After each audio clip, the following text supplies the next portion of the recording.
Introduction. Each and every day, experience confirms our opinion that the difficulties and disappointments encountered in the practice of Spiritism result from ignorance of the science's principles. We are happy to notice that the work we have done to protect its adherents against the pitfalls of being a novitiate has been effective, and that many have avoided them by reading this work. It is quite natural for those who have concerned themselves with Spiritism to desire to personally communicate with spirits.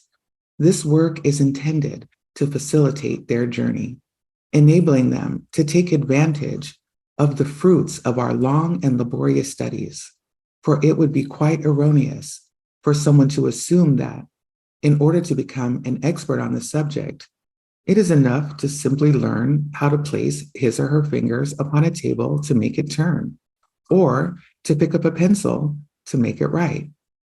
One would be equally mistaken to find in this work a universal and infallible recipe for training mediums, although everyone already possesses the necessary inner seed qualities for becoming a medium.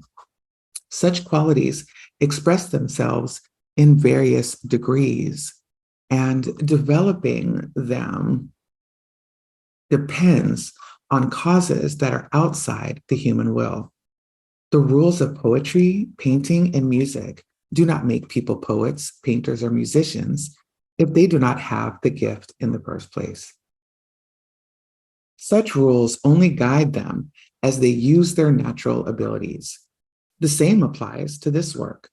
Its purpose is to indicate the means of developing the faculty of mediumship according to each one's abilities, and especially to guide the use of the faculty advantageously when it is present. This is not our sole objective, however. Alongside mediums per se, the number of individuals who are concerning themselves with spirit manifestations is increasing every day. To guide them in their observations, to point out the difficulties they could and certainly will meet in dealing with a new order of things, to initiate them into the manner of communicating with spirits, to indicate the means for receiving good communications. Such is the scope we must embrace, lest our endeavor be incomplete. Thus, it should not seem surprising to encounter teachings in this work that at first may appear irrelevant. Experience will prove them to be useful. After studying this book very carefully, these individuals will better understand the incidents they are sure to witness, and the language of certain spirits will then seem less strange. Since it contains practical instruction, it is not aimed exclusively at mediums, but rather to all who wish to observe spirit phenomena. Some would have had us publish a more succinct practical manual, indicating in a few words the techniques to follow in order to communicate with spirits. These persons believe that due to its low cost, a book of this nature could be more profusely disseminated and would therefore be a powerful means of advertisement, which would then result in an increase in the number of mediums. However, we think that such a work might do more harm than good, at least for the time being. Spirit practice is surrounded by many difficulties, and it is not always exempt from problems, which only a serious and thorough study can prevent. Thus, we fear that a succinct exposition might facilitate frivolous experiences, and this would only lead to regret. These are matters that are neither appropriate nor prudent to be toyed with, and we believe that we would be doing a disservice to place them within the reach of the first person frivolous enough to think it would be entertaining to talk to the dead. Instead, we will address ourselves to those who see a serious purpose in Spiritism, who understand its great importance, and who do not intend to make communicating with the invisible world a mere pastime. We had already published a practical instruction manual to guide mediums, but it is now out of print. Although we printed it with an eminently serious and grave objective in mind, we will not reprint it, since we did not find it complete enough to clear up all the difficulties that may be encountered. Therefore, we have replaced it with this work, in which we have gathered together all the data that extensive experience and conscientious study have enabled us to acquire. We hope that it will contribute toward showing the essentially serious character of Spiritism, and also towards dissipating the idea of frivolousness and entertainment. We will add one more important consideration. Meetings where experiments are performed lightly and without full knowledge of the facts arouse very bad impressions in novices and ill-disposed individuals, and cause the problems of conveying a very wrong idea about the world of spirits, thereby encouraging ridicule and providing well-founded grounds for criticism. That is why disbelievers rarely leave such meetings convinced, and why they are little disposed to recognizing the serious side of Spiritism. The ignorance and frivolousness of certain mediums has caused greater harm to the opinion of many people than one might think. Spiritism has made great progress in only a few years, but its greatest step occurred when it entered the field of philosophy, because since then it has been appreciated by enlightened persons. Nowadays, it is no longer mere entertainment, but rather a doctrine that those who used to ridicule table turning no longer find amusing. Through our endeavors to bring it along and sustain it on such a terrain, we are certain to win more dedicated adherents than through a large number of manifestations that might be open to abuse. We see evidence of this every day in the number of such adherents who have resulted from simply reading the Spirit's book. After having set forth the philosophical aspect of the Spirit's science in the Spirit's book, we offer in this work its practical aspect to those who wish to concern themselves with manifestations, whether on a personal basis or by observing the phenomena they are called to observe. They will see herein the obstacles that they may encounter, and they will thus have the means to avoid them. Although this one follows the other, these two works are to a certain point independent of each other. But to whomever wishes to seriously delve into the subject, we recommend the Spirit's book be read first, because it contains fundamental principles without which it may be difficult to understand some parts of this work. This second edition has been much improved over the first. It has been corrected very carefully by the spirits, who have added a large number of observations and instructions of utmost interest. Since it was they who revised the entire work, approving or modifying it as they saw fit, we can state that for the most part, it is their work, since their contribution was not only limited to the segments actually signed by them. However, we have only indicated their names when it seemed necessary to characterize some of the more extensive expositions that proceeded from them textually. Otherwise, we would have had to mention their names on almost every page, particularly in the responses given to our questions, a procedure that did not seem worthwhile to us. It is well known that names are of little importance in such matters. What is essential is that the work as a whole corresponds to the proposed objectives. This reception given to the first edition, imperfect though that edition was, gives us hope that the present one will be no less welcomed. Even though we have added much material, including many entire chapters, We have also eliminated a few repetitious segments, such as the Spirit's hierarchy, which may already be found in the Spirit's book. Furthermore, we have omitted from the glossary whatever did not properly fit the scope of this work and have appropriately replaced it with something more practical. Moreover, this glossary is not complete. We intend to publish one later and separately as a small dictionary of Spiritist philosophy. In this edition, however, we have preserved only new or specific words that are related to the subject at hand. Allan Kardec, Paris, 1861. Anna Blackwell's preface to her version. The second volume of the Kardec series addresses the experimental application of the theoretical principles laid down in the Spirit's book, the first volume of that series. Not only do these two books mutually elucidate each other, but each of them may be said to imply the other as its necessary complement. For if the principles set forth in the Spirit's book are true, then the phenomena dealt with in the medium's book must occur as a matter of course.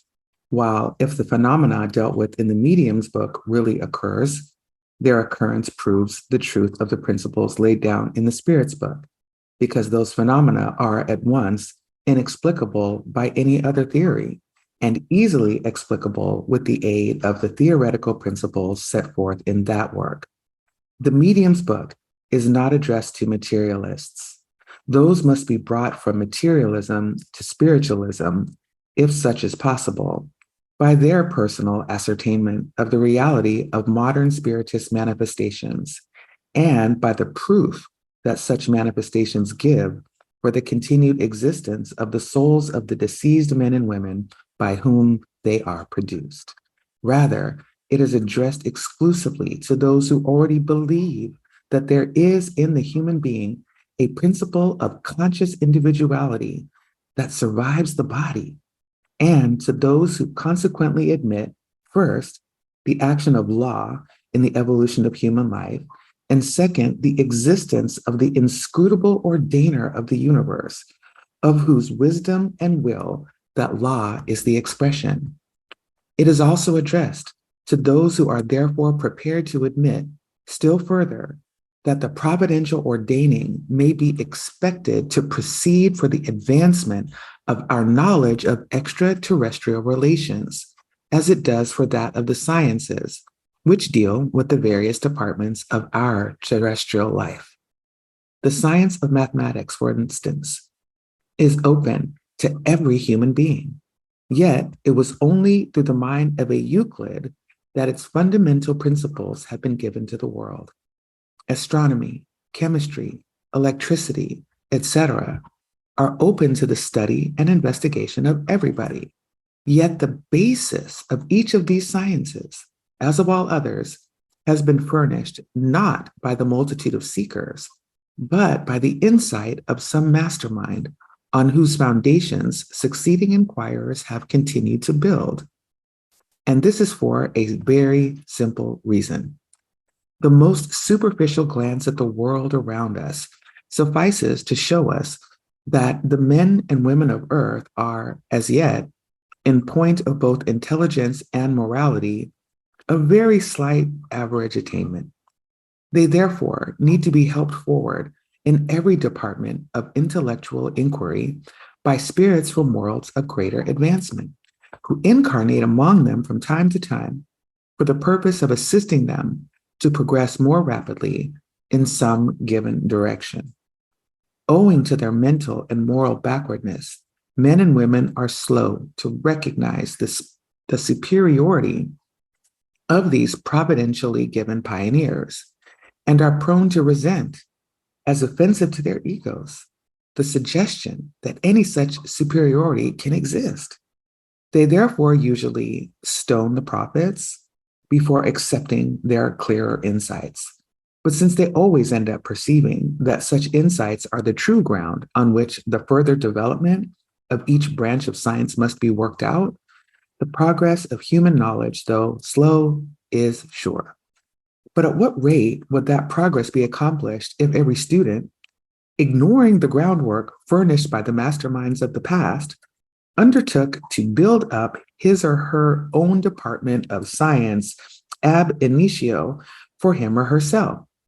Or if mathematic tyros, for instance, regarded it as derogatory to their mental dignity to accept the help of a riper intellect than their own, considered it incumbent upon themselves to evolve for themselves from their own cognition, their own Euclid. Applying this reasoning to the system of religious philosophy contained in Kardec's books, it is to be remarked that although the domain of thought and experiment in regard to the existence of spirits and the information that they may have to give us is open to all, the aid of some providentially given basis of truth is even more imperatively needed in this new department of inquiry than in any other for the following reasons. In the first place, because the spirits who communicate most frequently and habitually with humans are precisely those who are nearest to them in ideas and in feelings, and who consequently know little more than the human beings with whom they are in sympathy, they thus can only put forth short-sighted, discrepant, and erroneous statements. In the second place, because the true explanation of human life, to which the phenomena of spirit interchange are intended to lead us, is to be bound in its connection with other modes and realms of existence that can only be made known to us by intelligences who have reached a higher degree of knowledge and purity, and who, not being at the command of humans, will only transmit their teaching according to providential ordering in a center already prepared for its reception, and with the aid of the mastermind they themselves have selected as the channel of that teaching. Such a teaching will necessarily differ from the various discrepant statements of the great mass of less enlightened spirits. In addition, the proof that such teaching is what it claims to be, information given by high order spirits in regard to matters essential to our progress, but which, in the nature of things, we could not find out for ourselves, and which they have therefore been charged by Providence to bring to our knowledge, can only be found in the light which it throws on the nature and aim of human life, on the ways of providence, on duty, and on destiny.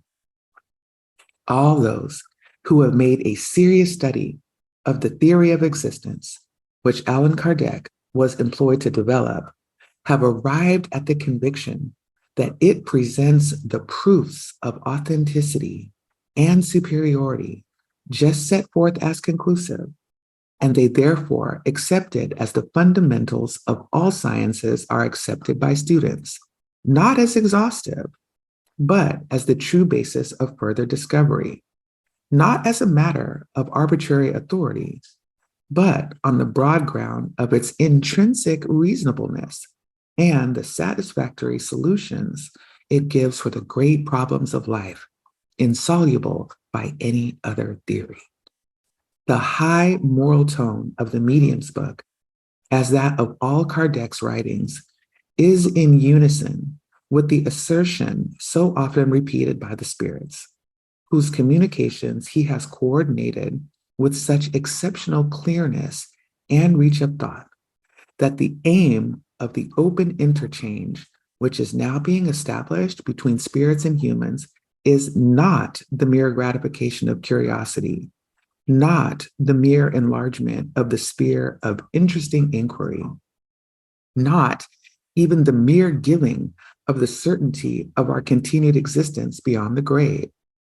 The sole aim of this interchange is instead the moral improvement of the human race, which it will accomplish through the new light it will throw on the nature and purpose of human life, by showing us that our present is always the result of our past and the arbiter of our future, and that the acquisition of wisdom and benevolence is the sole condition of happiness. This interchange will furnish us with the most powerful incentive to the pursuit of knowledge and the practice of kindness, and it will thus effect the gradual amelioration of humankind that is destined to transform the earth from a world of punishment and discipline, as it is now, into a portal to the happier realms of existence, to which we can only attain as the result of our intellectual and moral improvement. No serious and intelligent student of Kardec's works has ever doubted that the theory of human progress, of which that early pioneer of the great spiritualistic movement of the present day was made to lay the foundations, will eventually be accepted as the basis of a reasoned out spiritual belief, not only by all those interested in spirit manifestations, but also by the world at large. Moreover, this conviction of the providential character of the works in question, abundantly justified by the reception they have eventually commanded wherever they have been introduced, will doubtless be still further strengthened by the gradual acceptance of the medium's book in England and the United States, and to the degree that its scope and character become known in those countries. For while the progressive development of spirit manifestation has constantly brought new confirmation to the explanations of the phenomena given in this book at so early a stage of the great movement, and often in advance of the occurrence of the phenomena themselves, not a single phenomenon has occurred to disprove or invalidate those explanations. The innumerable contradictory theories that have been put forth ad nauseum by ignorant and pretentious spirits of the umbral, theories that explain neither the facts of life nor those of spirit manifestations, and that cannot even account for their own production, are proven by their emptiness to be mere figments of prejudice and imagination, doomed to collapse because of their own hollowness. On the other hand, the facts of spirit manifestation, even the most admirable and important, if observed mainly as matters of personal interest or curiosity, as is too often the case, and without being connected by a theory that can unite them into a homogeneous and living whole, are as incapable of yielding intellectual and moral fruit as are the sands of the seashore producing a harvest. But a theory which coincides with and explains all these facts, and which deduces from them the but a theory which coincides with and explains all these facts, and which deduces from them the noblest intellectual and moral consequences, offers a firm and fruitful ground of theory and reality. The general acceptance of such a theory can only be a question of time. Anna Blackwell, Paris, 1876.